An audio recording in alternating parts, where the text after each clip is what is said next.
Hi friends, எல்லாருக்கும் வணக்கம் and welcome back to சுபியும் நானும். இன்றைக்கி நம்மளோட சேனலில் நம்ம எல்லாருக்கும் ரொம்ப பிடிச்ச ஒரு ஸ்ட்ரீட் ஃபுட் ரெசிபியை தான் பார்க்க போகிறோம்.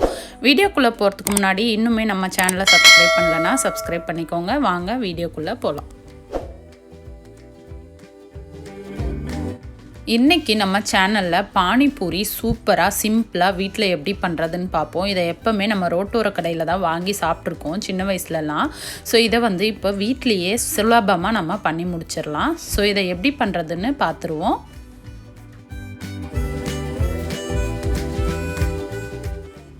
இதை பண்ணுறதுக்கு நம்ம ஃபஸ்ட்டு மாவை ரெடி பண்ணிடுவோம். அதுக்கு 1 கப் ரவை ஆட் பண்ணிக்கோங்க.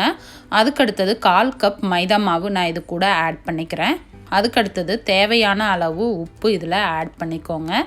இதை எல்லாமே சேர்த்து நல்லா மிக்ஸ் பண்ணி விட்டுட்டு இப்போ நம்ம தண்ணி ஆட் பண்ணி இதை நல்லா மிக்ஸ் பண்ணி எடுத்துக்கலாம். மாவாக செஞ்சு எடுத்துக்கலாம். ஸோ மாவு ரொம்ப தண்ணி ஊற்றிடாதீங்க, கொஞ்சம் கட்டியாக தான் இருக்கணும். அப்போ தான் பூரி நல்லா உப்பி வரும்.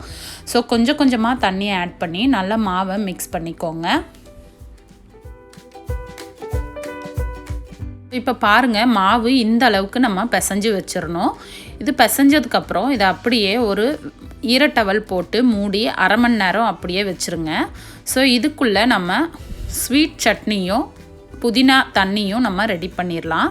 ஸோ ஃபஸ்ட்டு புதினா தண்ணி ரெடி பண்ணுறதுக்கு ஒரு கையளவு புதினா, அதுக்கப்புறம் அதே அளவு மல்லி இலை ஒரு மிக்ஸி ஜாரில் ஆட் பண்ணிக்கோங்க. இது கூட நான் ஒரு சின்ன துண்டு இஞ்சி கட் பண்ணி ஆட் பண்ணிக்கிறேன். ஸோ அடுத்தது இது கூட ஒரு 3 பச்சை மிளகாய் ஆட் பண்ணிக்கோங்க. அதுக்கடுத்தது 1 ஸ்பூன் ஜீரகத்தூள், அதுக்கடுத்தது ஒரு 1/4 ஸ்பூன் மிளகுத்தூள். இதை முழு ஜீரகம் மிளகாவும் நீங்கள் ஆட் பண்ணிக்கலாம். தேவையான அளவு உப்பும் ஆட் பண்ணிக்கோங்க. ஸோ நம்ம கடையிலலாம் வாங்கும்போது நமக்கு சாட் மசாலா, அதுக்கப்புறம் ஆம்ச்சூர் பவுடர், அதாவது ட்ரை மேங்கோ பவுடர்லாம் ஆட் பண்ணுவாங்க.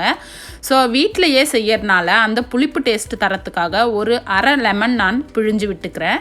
அதுக்கடுத்தது கொஞ்சமாக தண்ணி ஆட் பண்ணி இதை அரைச்சி எடுத்துக்கலாம். ஸோ இப்போ பாருங்கள், இதை அரைச்சாச்சு. நம்ம இதை வடிகட்டி எடுத்துக்கலாம். ஸோ வடிகட்டி அந்த தண்ணி மட்டும் நம்ம ட்ரெயின் பண்ணி எடுத்துக்கலாம். ஸோ இப்போ பாருங்கள், இந்த தண்ணியோட நம்ம தேவையான அளவு தண்ணி ஆட் பண்ணிக்கலாம். இது திக்காக இருக்குது. ஸோ கொஞ்சம் தண்ணியாக வரத்துக்காக நம்ம தேவையான அளவு தண்ணி ஆட் பண்ணிக்கலாம். அவ்வளோதான், நம்மளோட புதினா தண்ணி ரெடி ஆயிடுச்சு. நம்ம பானிபூரியை முக்கி சாப்பிட்றதுக்கான புதினா தண்ணி ரெடி ஆயிடுச்சு. அடுத்தது நம்ம ஸ்வீட் சட்னி ரெடி பண்ணிடலாம். இப்போ நான் புளி கரைச்சி வச்சுருக்கேன். ஸோ ஒரு லெமன் சைஸ் புளி எடுத்து ஊற வச்சு நான் கரைச்சி வச்சுருக்கேன். அந்த பல்ப் மட்டும் ஒரு பேன் அடுப்பில் வச்சுட்டு ஆட் பண்ணிக்கலாம். அது கூட நான் 6லேருந்து 7 டேட்ஸ் கட் பண்ணி வச்சுருக்கேன். அதையும் இதில் ஆட் பண்ணிக்கோங்க. ஸோ சின்ன சின்னதாக கட் பண்ணி டேட்ஸை ஆட் பண்ணிக்கோங்க. அப்போ தான் சீக்கிரமாக வெந்து வரும். அதுக்கடுத்தது 2 டேபிள் ஸ்பூன் வெல்லம் எடுத்திருக்கேன். அதையும் இதில் ஆட் பண்ணிக்கோங்க, ஒரு ஸ்வீட் டேஸ்ட் தரத்துக்காக தான். அதுக்கடுத்தது 1 ஸ்பூன் மிளகாய் தூள் இதில் ஆட் பண்ணிக்கலாம். அவ்வளோதான். அதுக்கப்புறம் தேவையான அளவு உப்பு இதில் ஆட் பண்ணிக்கோங்க. இது எல்லாமே ஆட் பண்ணிவிட்டு மிக்ஸ் பண்ணி விட்டுட்டு நம்ம இதை க்ளோஸ் பண்ணிக்கலாம். ஒரு மூடி வச்சு க்ளோஸ் பண்ணி ஒரு 10 நிமிஷம் இது நல்லா வேகட்டும். இப்போ பாருங்கள், நம்ம புளி தண்ணியில் கொஞ்சம் வத்தி திக்காகி வந்திருக்கு. ஸோ இதை அப்படியே எடுத்துட்டு நம்ம ஆற வச்சு மிக்சியில் போட்டு, ஆறினதுக்கப்புறம் மிக்சியில் போட்டு அரைச்சி பேஸ்ட்டாக எடுத்துக்கலாம்.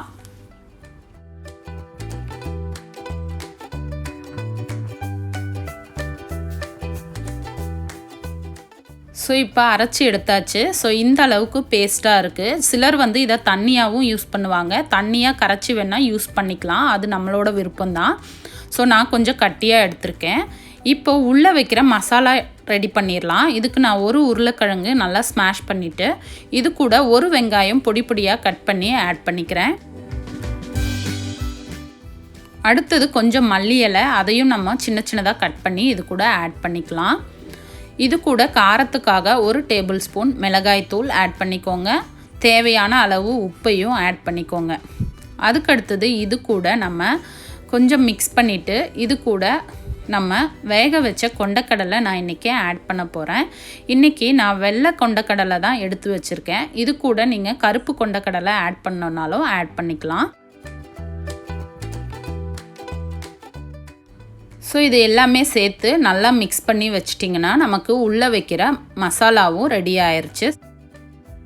ஸோ நம்ம மாவு சூப்பராக ரெடி ஆயிடுச்சு. அரை மணி நேரத்துக்கு அப்புறம் இது நல்லா சாஃப்டாக வந்திருக்கு. ஸோ இதை கொஞ்சம் நல்லா பிசைஞ்சு வச்சுக்கோங்க. இப்போது நல்லா பிசைஞ்சிட்டு இதை நம்ம பூரியாக செய்ய ஆரம்பிச்சிடலாம். ஸோ இந்த மாதிரி நல்லா பிசைஞ்சிட்டு ஒரு ஒர்க் ஏரியாலேயோ இல்லை சப்பாத்தி கட்டையிலையோ கொஞ்சமாக ட்ரை மாவு ஆட் பண்ணிவிட்டு இந்த மாவில் பாதி எடுத்து நம்ம தேய்க்க ஆரம்பிச்சிடலாம். ஸோ இந்த மாதிரி ட்ரை மாவு போட்டுக்கோங்க. அதுக்கடுத்தது நம்ம எடுத்து வச்சுருக்கிற மாவை பாதியாக எடுத்துக்கோங்க. எடுத்துட்டு இந்த சப்பாத்தி கட்டையில் நல்லா வச்சுட்டு நம்ம தேய்க்க ஆரம்பிச்சிடலாம். ஸோ சப்பாத்தி மாதிரி உருட்டிட்டு நம்ம இதை சின்ன சின்ன பூரியாக கட் பண்ணி எடுத்துக்கலாம். ஸோ இந்த மாதிரி வச்சு நல்லா உருட்டிக்கோங்க. பெரிய சப்பாத்தியாக நம்ம உருட்டிக்கலாம். ரொம்ப திக்காகவும் இல்லாமல் ரொம்ப தின்னாகவும் இல்லாமல் நீங்கள் நல்லா பூரி மாதிரி உருட்டிக்கோங்க சப்பாத்தி அளவுக்கு. ஸோ இப்போ நான் ஒர்க் ஏரியாவில் மாற்றிக்கிட்டேன். இப்போ பாருங்கள், இந்த அளவுக்கு நான் உருட்டியாச்சு. இப்போ நம்ம வீட்டில் இருக்கிற ஒரு பாக்ஸோட மூடி எடுத்து நம்ம சின்ன சின்ன பூரியாக இதை கட் பண்ணிக்கலாம்.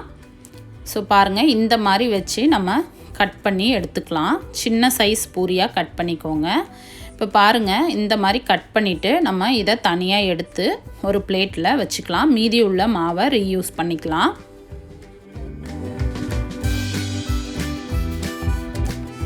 இந்த மாதிரி நம்ம எல்லா பூரியையும் உருட்டி வச்சாச்சு. ஸோ இந்த அளவுக்கு இருக்கணும். அதுக்கடுத்தது ஒரு பேனில் எண்ணெய் சூடான உடனே நம்ம பூரியை போட்டு பொரித்து எடுத்துக்கலாம். பாருங்கள், இந்த மாதிரி போட்டுட்டு கொஞ்ச நேரத்துக்கு அப்புறம் நம்ம இதை லைட்டாக அழுத்தி விட்டோம் அப்படின்னா நல்லா நமக்கு பூரி மாதிரி சூப்பராக உப்பி வந்துடும். ஸோ இதே மாதிரி எல்லா பூரியையும் நம்ம போட்டு எடுத்துக்க போகிறோம். இது நல்லா கொஞ்சம் கிறிஸ்பியாக வேகிற அளவுக்கு நீங்கள் ஃப்ரை பண்ணி எடுத்துக்கோங்க. ஸோ ரொம்ப சீக்கிரமாகவே எடுத்துட்டிங்கன்னா இது கிறிஸ்பியாக இருக்காது. நல்லா 2 சைடு திருப்பி விட்டு இந்த மாதிரி ப்ரௌன் கலரில் கிறிஸ்பியாக வர மாதிரி எடுத்துக்கோங்க. அப்போ தான் பானிபூரி செய்யும்போது நம்ம உடச்சி விட்டு மசாலா வைக்க ஈஸியாக இருக்கும். இப்போ பாருங்கள், நம்ம பூரிஸ் எல்லாம் சூப்பராக ரெடி ஆயிடுச்சு. இப்போ இதை ஃபில்லிங் பண்ணிடலாம். ஸோ ஒரு பூரி எடுத்து இந்த மாதிரி லைட்டாக உடச்சி விட்டுக்கோங்க. உடச்சி விட்டுட்டு நம்ம செஞ்சு வச்சுருக்கிற மசாலாவை இதுக்குள்ளே வச்சிடலாம். ஸோ கொஞ்சம் மசாலா எடுத்து இதுக்குள்ளே வச்சுக்கோங்க. அதுக்கடுத்தது நம்ம செஞ்சு வச்சுருக்கிற ஸ்வீட் சட்னி இது மேலே வச்சிடலாம். கொஞ்சமாக ஸ்வீட் சட்னியும் இதில் வச்சுக்கலாம். ஸோ அவ்வளோதான், முடிச்சாச்சு. இதை அப்படியே நம்ம புதினா தண்ணியில் டிப் பண்ணி சாப்பிட்டோம்னா அவ்வளோ டேஸ்ட்டாக இருக்கும். நம்ம ஸ்ட்ரீட் ஃபுட்டு வீட்டிலையே நம்ம சூப்பராக செஞ்சு முடிச்சிடலாம். எல்லாருக்கும் பிடிச்ச பானிபூரி. ஸோ இந்த மாதிரி ஃபில்லிங் வச்சு நம்ம சர்வ் பண்ணிட்டோம் அப்படின்னா நம்மளோட புதினா தண்ணியில் முக்கி சாப்பிட ஈஸியாக இருக்கும்.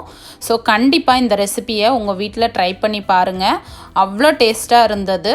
ஸோ பிடிச்சிருந்தா கமெண்ட் பாக்ஸில் கமெண்ட் பண்ணுங்கள். மறக்காமல் நம்ம சேனலை சப்ஸ்கிரைப் பண்ணிக்கோங்க. தேங்க்யூ.